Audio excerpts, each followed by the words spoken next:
Assalamualaikum warahmatullahi wabarakatuh. We are from UITM PUNCAK PERDANA and now we will present about management of records in Departmental Record Center. The arrangement of our presentation is starting from introduction followed by background, problem or issue, discussion or suggestion, and lastly conclusion.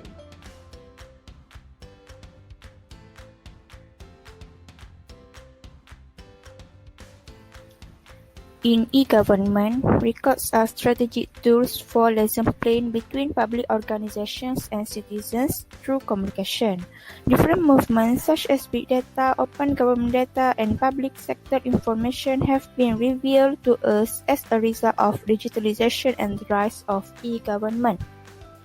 The relationships between governance, audit, risk, and record keeping are a central concern of the discipline of records management.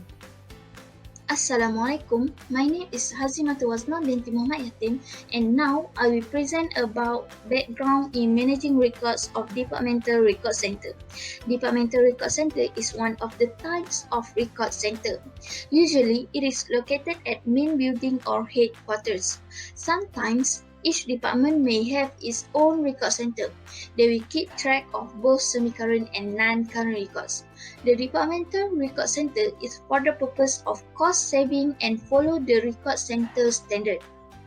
As an example for managing records in Departmental Record Center, according to the journal article Managing University Records in the World of Governance, to handle the recorded information, all universities use the records life cycle principle. For example, UCT has expressly stated that all official UCT records must be managed in accordance with the records management life cycle, pipeline, and retention plan, despite the fact that its records and papers are mainly in electronic form. Assalamualaikum, I am Amira. Next, I will explain about problem or issue in Departmental Record Center. Firstly, disposal arrangements. Organizations have retention and disposal schedule, but because of Freedom of Information Act (FOIA), they have problem with lack of certainty in the manner which retention schedule has been applied. Next, implication of Freedom of Information for record management. The manner in which it has impacted upon record management is fairly limited, like the concern that necessary prioritize about record management issue. After that, requirement and importance of records management work are not known by manager or other professional. The record management work is visible in municipal organization.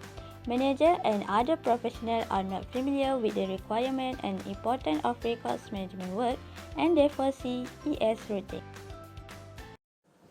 Assalamualaikum warahmatullahi wabarakatuh. My name is Nur Attasnim, Jazman. The other problem issues is the human resource. The case in the human resource is burdensome, affecting their abilities to carry out their roles, including record management, and the workload will distribute to a wider number of existing staff members, which mitigated the pressure. Some organizations introduce the record management procedure as staff introductions, but in other cases, record management is not part of any introduction trainings. The focus is on the UK Freedom of Information (FOI) instead. Legal and regulatory context. The Public Archive Ordinance was reviewed in its definitions of management functions, demarcating the boundary between record management and archival administration. The ordinance gave birth to the National Archive, granting the authority to take control of the custody and prevention. The National Archive legally gave a firm responsibility for the management of inactive records, but a fluid responsibility for the current records in government offices. Lastly, the record management policy. Record management policy sits within the information government strategies. It needs to be broader than just a record management because it's everything. The presence or absence of a policy does not always correlate with good record management practice. For instance, two of the council which have run proactive record management as a corporate function for over 15 years each.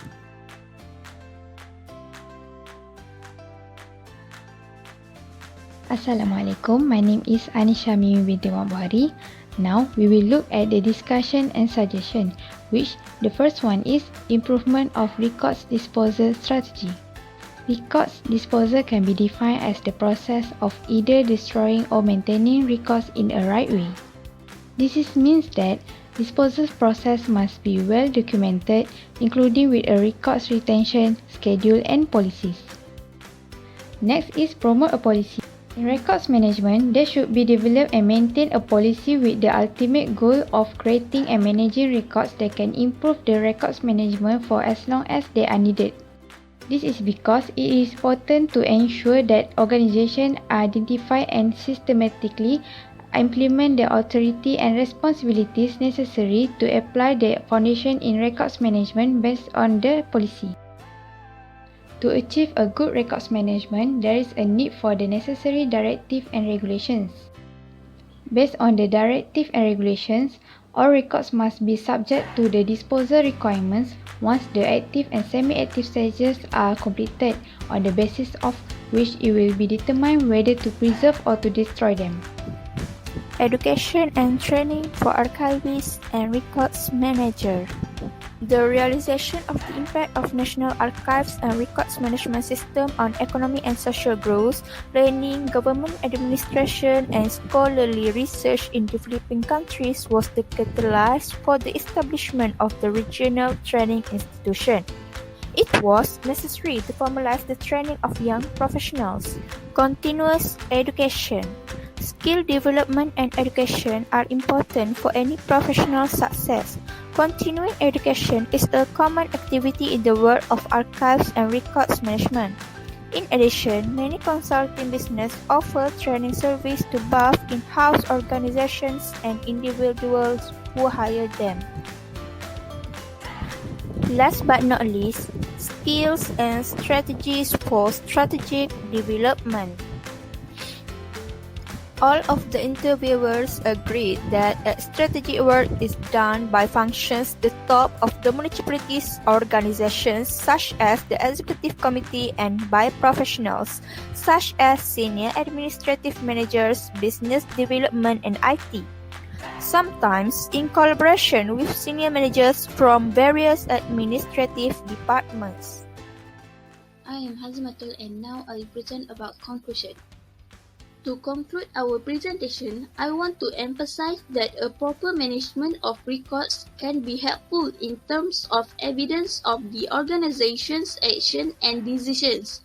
By managing records, it will ensure proper handling of records from creation to everyday use to final disposition.